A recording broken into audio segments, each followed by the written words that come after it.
Welcome back to another episode of 40 Facts About the 40K Universe. I am your host, Gershwan, and today we're going to be talking about the horrible realities of being a general of the Imperial Guard. More specifically, we're going to be talking about General Andreas Karnhide, whose story is, I don't think, unique within the hierarchy of the Imperial Guard. You'll learn more about it later. If you guys have any questions or any other suggestions, please let me know in the comment section below what it is. I'll try to create a video for you. If you guys enjoy our content, subscribe.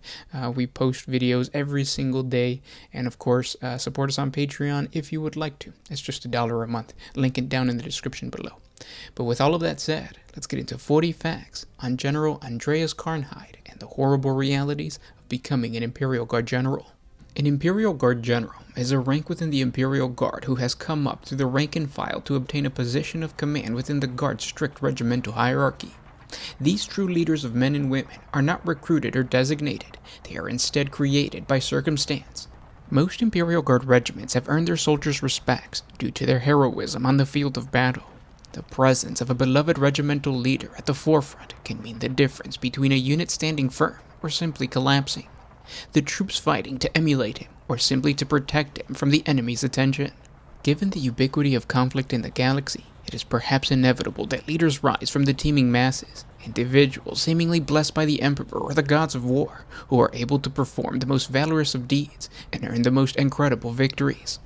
These heroes are men and women drawn from the ranks who find themselves standing at the very epicenter of war. On the actions of such individuals, entire battles often turn, and they become beloved figures of everything their regiment and their homeworld holds dear. Such generals earn and receive the abiding respect, even all of those who serve alongside them, but they reject any type of reward they might be offered. Such men and women seek only to serve mankind, and many are driven by a deep-seated need to protect their fellows from the horrors of war, giving sound advice and instructions to their peers. Now there are some generals that lead with bitterness, and they fight only because this is the only way of life they know. These generals are often entirely ignorant or apathetic of the fact that their name is known across entire war zones and spoken of by the Lord Marshals of the entire Imperial campaigns. The names and images of such generals are used in Imperial propaganda, sometimes without their knowledge or consent. Invariably, the persona propagated in this manner is almost entirely false, idealized to such a degree that few could recognize the figure if they had met him in person. But it is admiration and respect from the men and women at arms that is the ultimate downfall to most Imperial Guard generals. Because they command multiple units and sometimes even fight alongside multiple regiments, guardsmen see their generals as protectors and defenders. To those above the general, a strong leader is a tool that should be used to sway campaigns, but always in the favor of the High Command's agenda. There is danger in the loyalty that an Imperial Guard general can create. Should the persona of these leaders inspire too much respect, it can overshadow the Lord General or even the War Master of a campaign, both of whom have very little battlefield exposure but jealously guard their control of the war. Garnishing that much attention creates jealousy and anger from the High Command, and a smart general must always be on the lookout not to overstep their achievements. The terrifying story of General Karnhide is an excellent example of the trouble and damnation a position of general can bring. Without him, the planet of Lubov would have been lost to the forces of chaos, but because of him, the negligence of the High Command was exposed during the Sabbath World Crusade. Andreas Karnhide was a veteran Imperial Guard commander with a prestigious and long military career that predates the start of the Crusade in the Sabbath Worlds. After serving under the War Master Slido during the Kulin Wars, Karnhide had ascended to become one of the War Masters chosen on his high command at the beginning of hostilities in the Crusade. Prior to the Lubov campaigns, Karnhide's service during the Crusade remained unglamorous, as circumstances often found him commanding deployment garrisons or forces in transit. After the death of Slido, like many of his contemporaries, Karnhide found himself fallen out of favor with the new War Master, Makaroth. With nothing to prove in terms of loyalty and ability, many veteran commanders such as Karnhide found themselves relegated to the chores associated with the Crusade's newly established Second Front.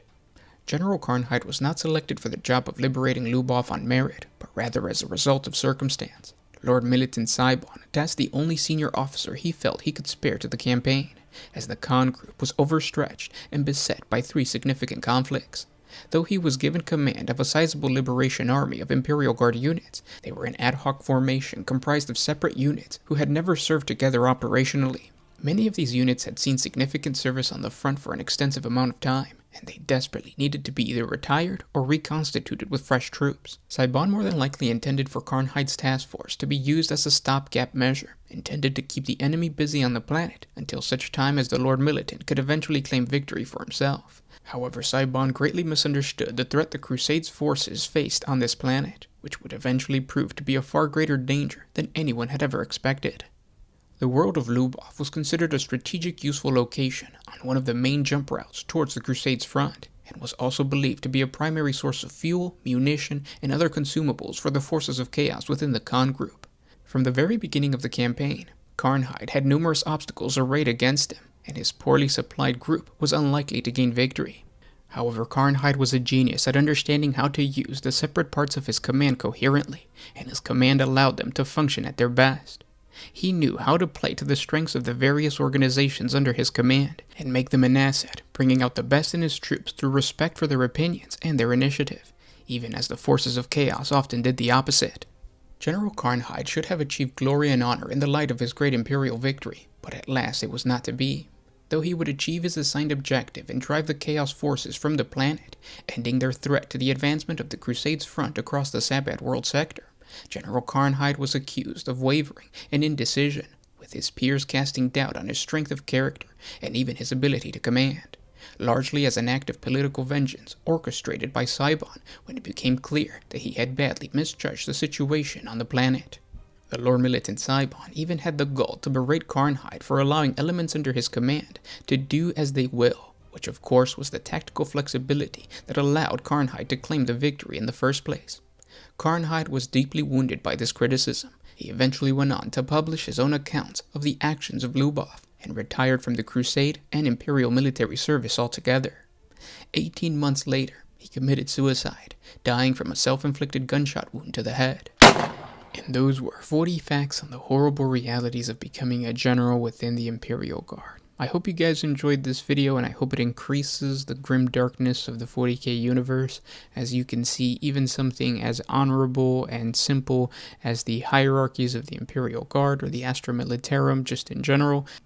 If you guys have suggestions for any other daily life topics, please let me know in the comment section below.